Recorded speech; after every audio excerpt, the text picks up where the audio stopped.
Hey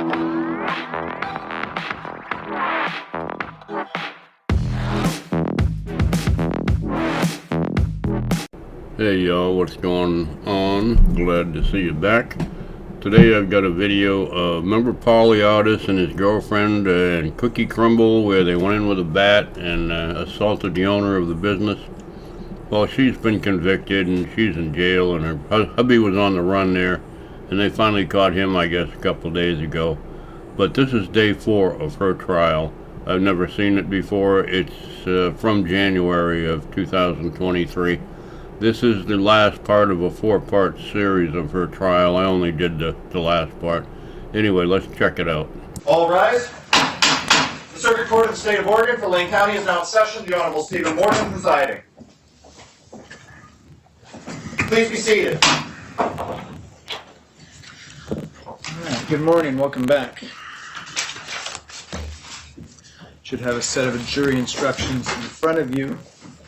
Members of the jury, it is now the time where it becomes the duty of the court to instruct you regarding the principles of law that you should apply in deciding the issues or questions of fact in this case.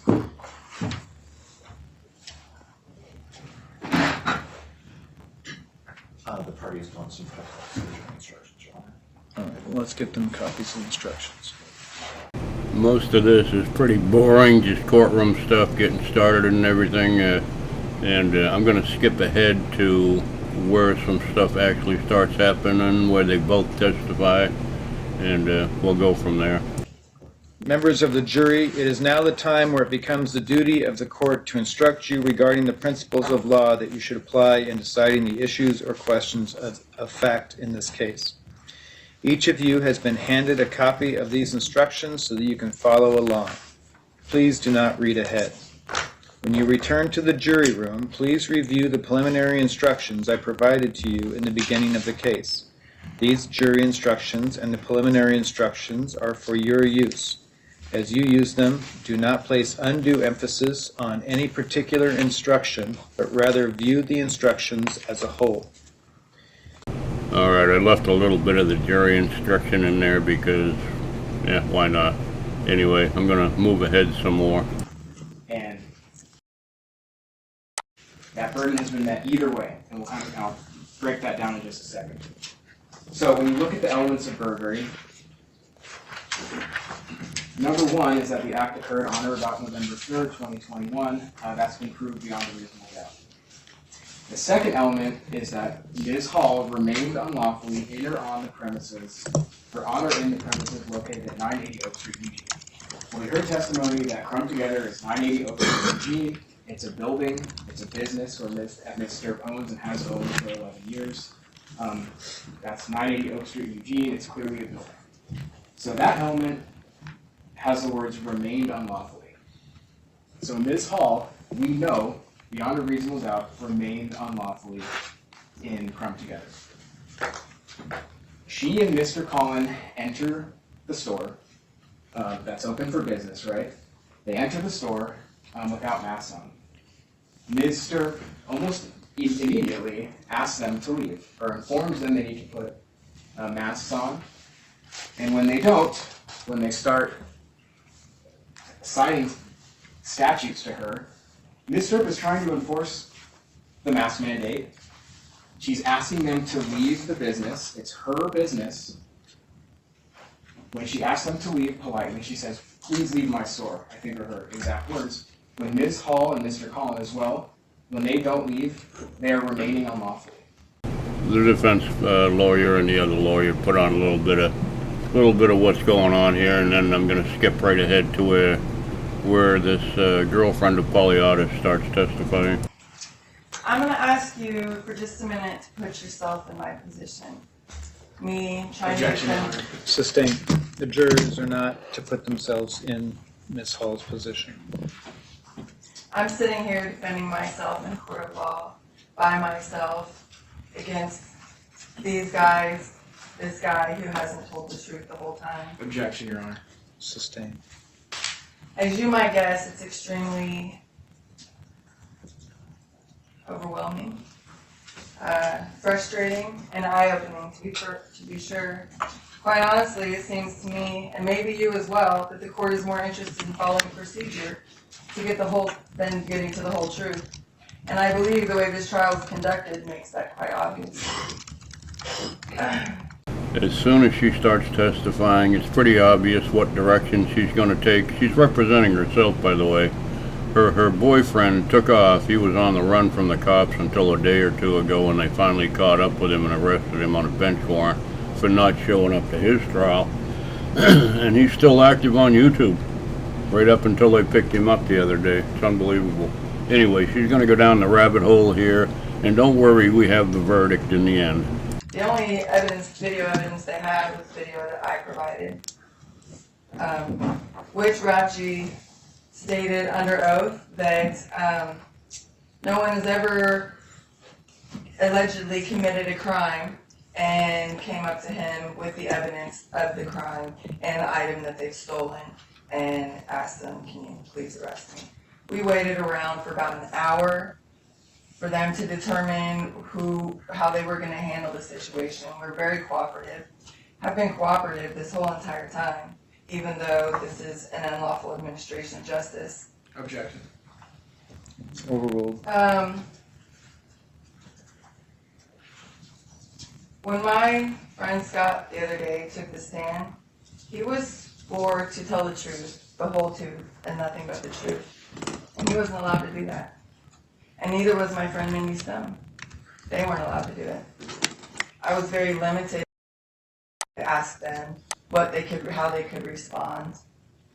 Scott had first-hand direct information of what happened at the courthouse prior in the morning about the decision of visiting the cookie store, about what police were already doing on the scene when they hadn't even had time to respond to the call that hadn't even come in yet. You guys all saw me up here multiple times struggling to find the next thing I was going to say. What I was actually doing was trying to figure out a way to ask questions that wasn't going to be objected to, so you guys could all make a decision based on the whole truth. And I am not nearly impossible to do. Now, Mr. Mentz says that I went to a building that I wasn't legally allowed to be in, that Deirdre Sturp had the right to refuse service to me for any reason, and will go on to say that she had a right to use her body to get me out of the building. She had a right to subject me to offensive physical contact to get me out of a building that I didn't refuse to leave. When you watch the video, you'll see that she only asked me one time. She asked me one time, and then we talked about trespassing. And when she got frustrated because I was talking, that's when she came up to me. And you can see her getting close, and I said, please don't touch me. The worst thing you can do is put your hands on me. I wouldn't call that initial aggressor. I would say, you might not like the way that I said the words, but I'm in shock, like, who is this person coming up to me to put her body on me? I'm just talking. I walked into a business that's open to the public. The door is wide open. She has a sign outside saying, come and buy some of my delicious cookies. I didn't know it at the time. I didn't know until after I watched the video that there's also a sign right there saying, no mask holes allowed. No mask holes. She's discriminating against entire protected classes of people because they have a religious or a conscientious objection to wearing a mask. Miss Hall, when an objection occurs, Miss Hall. What's the grounds? Miss Hall, I just need you to look at me so I know you're listening. When an objection is made, I need you to stop talking so that I can rule. If I sustain the objection, then that's well taken. If I overrule it, then you can continue with what you're saying. But I need you to stop when you hear that word objection so that I can rule. So that objection is sustained. I'd like you also to pay attention to how many times David Vince has objected to this whole thing, and how many times he'll likely object today over the things that I have to tell you. Now, we as Oregon citizens have lots and lots of rights. They don't want me talking about the law here. They don't want you knowing that I just might know a little bit about what I'm talking about. They want you to determine my fate and my future based off the limited amount of information that they've given to you. They haven't allowed you to look up the laws yourself, to do any investigation or research into this matter yourself at all. Ask yourselves why. Why would they want to hide information from you? The Oregon Constitution, Article 1 says, all men shall be secure and the natural right to worship Almighty God according to the dictates of their own conscience. Section 2 says no law shall in any case whatever control the free exercise and enjoyment of religious opinions or interfere with the right of conscience. Which means that Deirdre Sturp had no right within the bounds of the law to subject me to offensive physical contact just because I didn't leave the building that she was opening her doors to the public for. She called me a sewer rat. She said I was like a little rodent she needed to scurry away. I asked, what's the difference between me and Max? He came to do an interview, and I came to give you some information. I didn't get to present anything in this case, but I did bring some pictures that David Mintz is going to allow me to show you guys. Now, in the initial police report, Officer Rathje says that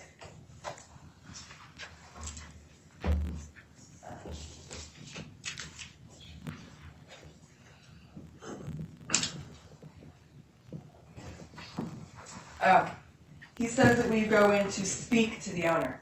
He doesn't say that we go in to intend her any harm, which is the foundational basis for all the crimes I'm being charged with. That I had to have intentionally and knowingly gone into this restaurant to cause this woman harm. Does this look like somebody who intends to cause somebody harm?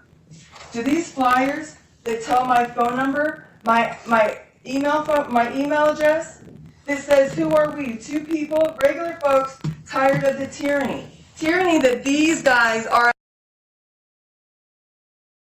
enacting. Tyranny that the police officers who got me here are enacting. Does this look like somebody who's going to go into a business to start trouble? I'm an upstander in the community. I'm somebody that wants to help people in the community. This is Eugene, Oregon. In Eugene, Oregon, there are laws against hate and bias. Hate and bias discrimination incidents also include, they try and tell you I'm not part of a protected class. Protected classes also include association or political affiliation, color, disability, gender identity, race, ethnicity, religion. Sustained. Mr. O'Brien, we take the jury out, please. I already had a discussion with you about what that you were not permitted to do exactly what you just did, which is to read off laws that are not in the jury instructions, that are not part of this case, that are not permitted. If you continue to do that, and frankly, the state did not object to quite a bit that was objectionable and waited quite a ways before objecting. Your Honor, it's hard to keep objecting, and she'll continue. Well, that's your role. It's not my role to interject. It's the state's role to object, and when the objections come, I will sustain them. But if you continue to go down this road where you violate the court's order, then I will stop your closing argument, and that will be the end of your argument.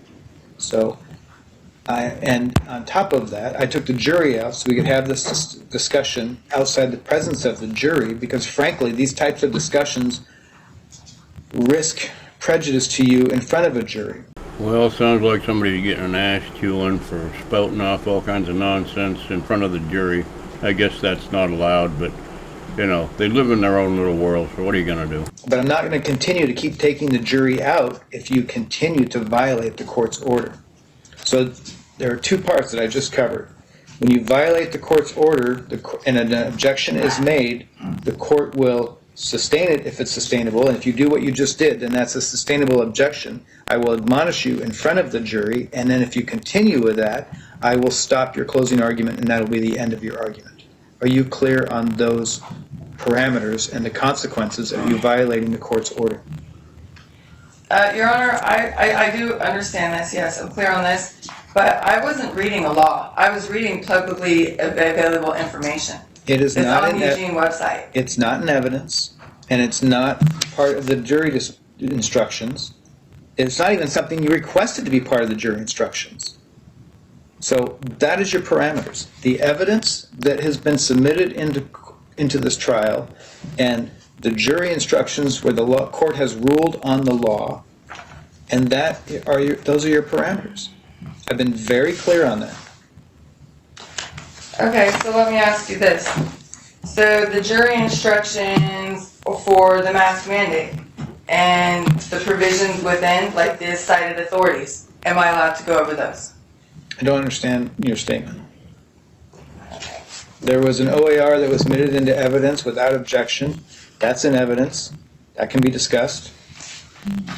Otherwise, if it's in here, in the jury instructions, then that's the law of this case. Okay, I don't want this Mr. O'Brien, this please bring the video to jury be back. 2 hours long, so I'm going to cut a bunch more out of this. It's just her running her mouth for a while. And instead of using the phone that's in her back pocket right here, she goes around the counter and grabs it back. I don't know what made her think to do that, but I know that I was shocked when it happened. I was utterly dumbfounded. I was even more dumbfounded when she came, when she got close to Ricky, my co-defendant, with it. Officer Ratchey says in his report that we went to go confront her about the mask, which isn't what we did. He says in his report that she repeatedly asked us to leave before she touched me. She only asked us once. And then he repeats that I refused to leave and refused to wear a mask after she repeatedly asked. He describes the scene as, I saw Stripe on the video with her arms outstretched wide and Blah, blah, blah, blah, blah, blah. The moral to this story is do not represent yourself because you're stupid. intense.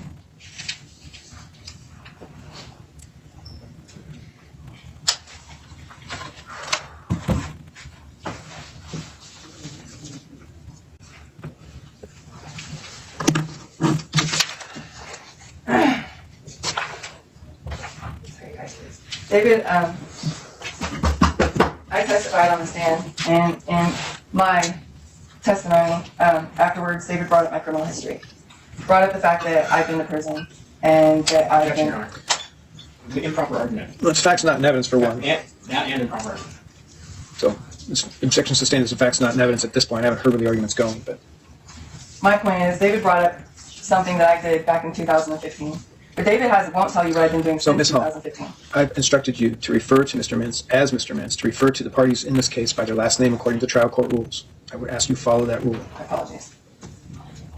Mr. Mintz brought up my history, what I did, the mistakes I made back in 2015. But he hasn't told you about how I've been living my life ever since. All I want to do is learn... Objection, facts not evidence. I'll let her finish the statement, then I'll rule. You may not use evidence of prior convictions for drawing any inference regarding whether the defendant committed this crime.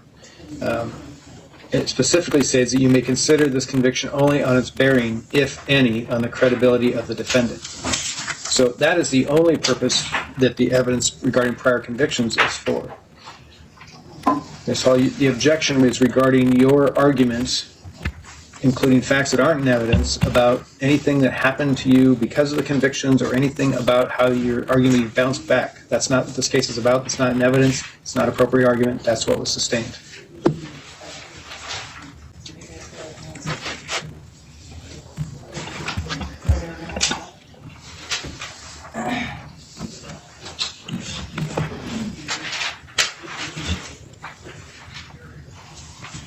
Okay, well, let's go over what I can talk about. Count 2, assault in the 3rd degree. David's trying to say that he has proved beyond a reasonable doubt. Well, number 1 is true. It did occur on November 3rd, 2023. He's trying to convince you that I knowingly and intentionally, even though the language isn't in there, that I knowingly... Objection, Your Honor. That's improper argument. It's incorrect statement of the law sustained. That I knowingly caused Deirdre Hart Mr. physical injury. And that I was aided by another person present. Ricky never hurt anybody. He never had intentions to hurt anybody. He never even put his hands on her. He got shoved into her baker rack.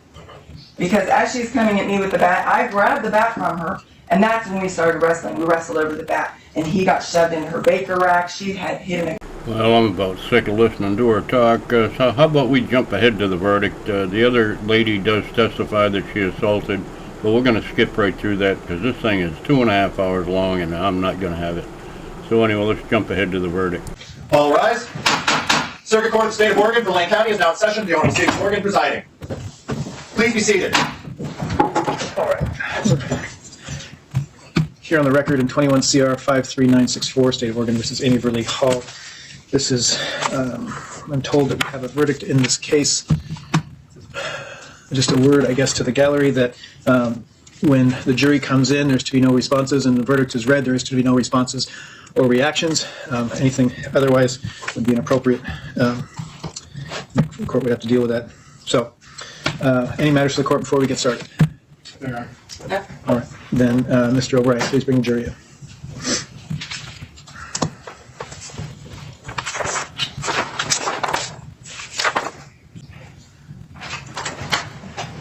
Your Honor, the jury has reached a verdict. The presiding juror is Juror 36. Thank you. Let the jury enter. All right, Juror 36, you are presiding jury or jury foreman? Yes, sir. All right, so I have a couple questions for you, but none of my questions are asking you for the verdict itself, okay? So in each of these 5 counts, are the verdicts either at least 10 of your number or unanimous? Yes. All right. Does anybody disagree with that answer? All right. Mr. O'Brien, if you collect the verdict form, please. Thank you.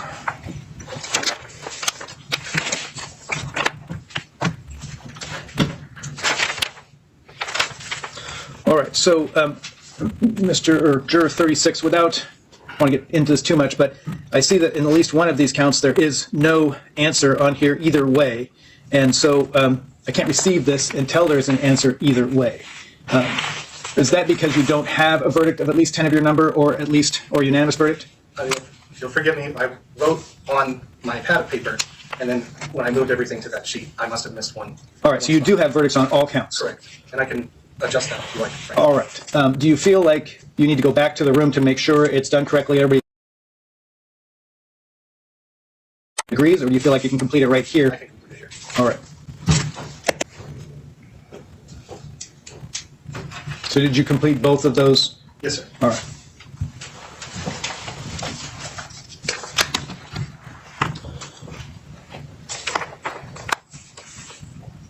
All right. Ms. Hall, if you'd please stand. Omitting the caption and the title, the verdict reads, "We, the jury, being duly impaneled and sworn in the above entitled court and cause, do hereby find the defendant in count 1, burglary in the first degree regarding the assault, guilty. Count 1, burglary in the first degree regarding the harassment, guilty. In count 2, assault in the third degree, guilty. In count 3, harassment, guilty. In count 4, disorderly conduct in the second degree, guilty. And in count 5, criminal trespass in the second degree, guilty." The verdict is signed and appropriately dated. Any objection to the filing of the verdict? Your Honor. Ms. Hall. I object to all of it. All right, that objection is noted. The verdict form will be received and filed. Ms. Hall, you can have a seat.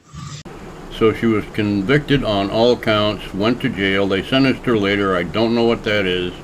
But yeah, it didn't work out. Her boyfriend got picked up a couple days ago on a bench warrant for not showing up for his trial, so he's in jail too. Anyway, that's what's up with them. I went ahead and put my GoFundMe link from my medical bills down in the description if you want to check that out. If not, that's fine too. Anyway, either way, love y'all. Bye.